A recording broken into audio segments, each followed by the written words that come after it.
सत्येंद्र रंजन। आज हम बात करेंगे मध्य पूर्व यानी पश्चिम एशिया की, जहां पर स्थितियां लगातार अस्थिर और खतरनाक होती जा रही।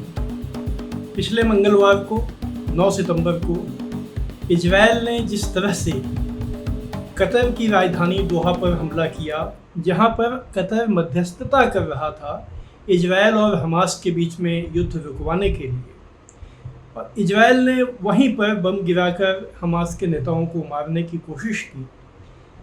निश्चित रूप से यह इजरायल की जो गैर कानूनी आतंकवादी किस्म की कार्रवाइयाँ हैं वो एक नए स्तर पर पहुंच गई। उसने एक नई सीमा तोड़ दी, नई हदें तोड़ दी। जाहिर है इसको लेकर पूरे पश्चिम एशिया में और जो इस्लामिक देश हैं, मुस्लिम कंट्री हैं, अरब जो मुल्क हैं, उनमें बहुत गुस्सा फैला और उन्होंने निंदा की। उसके बाद एक आपातकालीन बैठक करने का उन्होंने फैसला किया, जो बैठक कल यानी सोमवार को दोहा में आयोजित हुई। उसमें लगभग 60 देशों के नेता या नुमाइंदे आए। उस मीटिंग के पहले ये चर्चा बहुत ज़ोर से थी। सभी जो मीडिया ऑर्गेनाइजेशंस हैं उनमें ये कयास लगाया जा रहा था कि अब जाकर जो ये अरब और इस्लामिक देशों के नेता हैं, इनके सब्र का बांध टूट गया है। ये कुछ ठोस एक्शन लेंगे, कुछ ठोस प्रोग्राम बनाएंगे। दोहा की बैठक में क्या प्रोग्राम होंगे इसके भी कयास लगाए जा रहे थे। कहा जा रहा था कि ये देश इजरायल से हर तरह के आर्थिक संबंध तोड़ लेंगे। उस इजरायल को तेल की सप्लाई न हो इसको सुनिश्चित करने की कोशिश करेंगे, क्योंकि ये सभी पड़ोसी देश हैं। ये अगर अपने अपने मार्ग बंद कर दें तो इजरायल के लिए बड़ी मुश्किल हो सकती है। इसके अलावा यह भी कहा गया था कि जो इनका साझा बयान होगा उसमें इजरायल को आतंकवादी देश घोषित किया जाएगा। तो कल दिन भर चर्चाएं बड़ी जोर से रहीं। मीटिंग पर दुनिया भर की निगाहें थीं। नेता जब एक एक करके बोलने लगे तो उनका लहजा भी बड़ा सख्त था।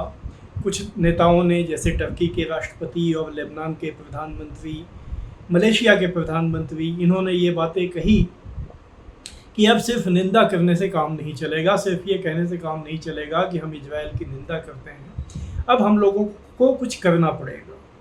तो इससे ये जो संभावनाएं थी वो मजबूत होने लगी कि आज ये नेता सचमुच कुछ करेंगे। लेकिन जब साझा बयान आया तो उसमें निंदा से ज़्यादा कुछ नहीं था। उसमें इजरायल के तमाम कदमों की निंदा की गई। ये कहा गया कि इजरायल उस पूरे इलाके में अस्थिरता का एक बड़ा स्रोत बन गया है।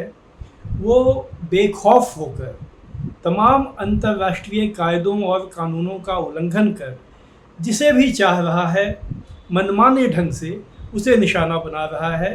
पिछले कुछ महीनों के दरमियान उसने लेबनान, सीरिया, ईरान, यमन और अब कतर पर हमले किए हैं। इनकी अंतर्राष्ट्रीय सीमा का उल्लंघन किया है। और गजा में जो वो जेनोसाइड कर रहा है, मानव संहार कर रहा है, वो तो लगातार जारी है, जिसमें 65,000 लोग मर चुके हैं।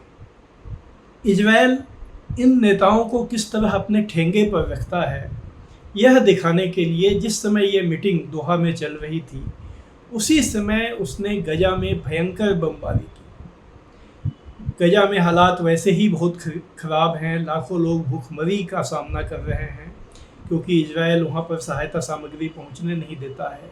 इजरायल के प्रत्यक्ष हमलों में, जैसा कि अभी हमने जिक्र किया, 65,000 लोग मर चुके हैं। और जो परोक्ष रूप से मौतें हुई हैं, ब्रिटेन की बहुत मशहूर पत्रिका है द लांसेट, उसका अनुमान है कि वो संख्या 3 लाख से भी ऊपर है।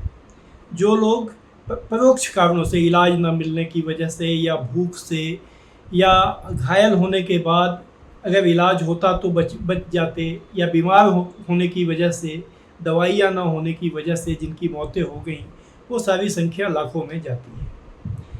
ये खुलेआम आज की दुनिया के सामने एक ऐसी घटना है जो इसके पहले शायद कभी नहीं हुई। ठीक है, हिटलर के समय में यहूदियों का मानव संहार हुआ था, लेकिन तब संयुक्त राष्ट्र नहीं था, तब अंतर्राष्ट्रीय कानून नहीं थे जो संयुक्त राष्ट्र के तहत बने।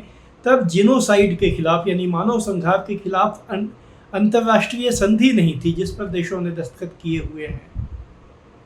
और तब जो हालात थे उसमें ऐसी व्यवस्थाएं ये नहीं थी जिससे कि देश साझा पहल करके, साझा कोई कदम उठाकर इतने बड़े जो इतना युद्ध अपराध है, जो मानवता के खिलाफ अपराध है, उसको वो रोक सकें। आज ये सभी व्यवस्थाएं हैं, लेकिन इजराइल पिछले 2 साल से लगातार गजा में मानव संहार को जारी रखे हुए है और सारी दुनिया केवल तमाशा देखने के, जो लाइव टेलीकास्ट है सोशल मीडिया पर, वह देखने के और कुछ कर नहीं पा रही है। निंदा, कुछ देश निंदा जरूर करते हैं। संयुक्त राष्ट्र में भी निंदा का प्रस्ताव लाया गया। जो अलग अलग मंच हैं, ब्रिक्स है, अभी शंघाई सहयोग संगठन की मीटिंग हुई, वहाँ भी उसकी निंदा की गई, लेकिन इजराइल को इन निंदा की कोई परवाह नहीं है। आखिर क्यों नहीं है? अब सवाल यह है कि इस पर गौर करना सबसे आवश्यक हो गया है, और वही वो फैक्टर था जिसकी वजह से दोहा में जो लगभग 60 देशों के नेता आए, उन्होंने कोई ठोस फैसला नहीं लिया, और वो वजह है अमेरिका। कल जिस समय दोहा में ये मीटिंग चल रही थी, उसी समय अमेरिका के विदेश मंत्री मार्को रूबियो इजराइल में थे। उन्होंने वहाँ इजराइल के सुरक्षा के लिए अमेरिका की जो वचनबद्धता है, कथित वचनबद्धता है, उसको दोहराया, और गजा के इलाके पर कब्जा कर लेने की जो इजराइल की योजना है उसका समर्थन किया। और नतीजा है कि कल रात होते होते इजराइल ने सचमुच ज़मीनी हमले शुरू कर दिए, यानी वो उसकी ज़मीनी जो थल सेना है आगे बढ़कर वहाँ की ज़मीन को कब्जा कर ले। और ये इजराइल के मंत्री और उनके प्रधानमंत्री खुलेआम कहते रहे हैं कि वो जो गजा का इलाका है उसे अपने में शामिल कर लेंगे। डोनाल्ड ट्रंप उसको एक पर्यटन स्थल बनाने की बात करते रहे हैं। तो बात घूम फिर कर ये आ जाती है कि जो इजराइल कर रहा है, क्या वो इजराइल की अपनी योजना है या उसके पीछे जो बड़ी योजना अमेरिका की और ख़ासकर डोनाल्ड ट्रंप एडमिनिस्ट्रेशन की है, जो एक नई नीति के तहत दुनिया का जो शक्ति संतुलन है, उसका जो समीकरण है, उसको नए सिरे से वो ढालना चाहते हैं। उसको बिल्कुल अमेरिकी हित में वो इस रूप में ढालना चाहते हैं कि अमेरिका का कोई प्रतिद्वंदी न रह जाए, और इसके लिए तमाम अंतर्राष्ट्रीय नियम कानून को असल में अमेरिका ने ठेंगे पर रखा है। इजराइल उसका एक आउटपोस्ट, एक चौकी के रूप में, उसकी शह पर, उसके संरक्षण में काम करने वाले स्थानीय दादा के रूप में, जो दादागिरी होती है, वो अपनी दादागिरी चला रहा है। और चूंकि उसके ऊपर दुनिया की सबसे बड़ी महाशक्ति का हाथ है, इसलिए कोई भी उसका कुछ बिगाड़ नहीं पा रहा है। और चूंकि ये जो अरब देशों के नेता हैं, इस्लामिक देशों के नेता हैं, ये खुद ही अमेरिका के आगे से इनके स्वार्थ इतने ज़्यादा जुड़े हुए हैं। ये जो शाह हैं, ये जो राजा, इन देशों के जो राजा हैं, जो जिन्हें शाह कहा जाता है, जो उन इलाकों के अन्य शासक हैं जो भले शाह ना हों, तानाशाह हों, जैसे जॉर्डन के तानाशाह हैं, ये जो लोग हैं, इन्होंने अपने पैसे, जो तेल की कमाई है, उसका इतना ज़्यादा निवेश अमेरिका में और अमेरिकी कंपनियों में कर रखा है कि ये बाकी कुछ भी कर लें, अमेरिका के ख़िलाफ़ ये नहीं जा सकते हैं। और चूँकि अमेरिका का संरक्षण इजराइल को मिला हुआ है, इसलिए ये इजराइल चाहे जो भी करे, भले उनके ऊपर ही हमला कर दे, पूरे इलाके को अस्थिर कर दे, लेकिन वो असहाय हैं, वो कुछ करने की स्थिति में नहीं है या उनमें करने की हिम्मत नहीं है। तो कुल मिलाकर क्रक्स ये है कि इजराइल उस इलाके में मनमाने व्यवहार को आगे बढ़ा रहा है और उसका कोई परिणाम उसको भुगतना नहीं पड़ रहा है।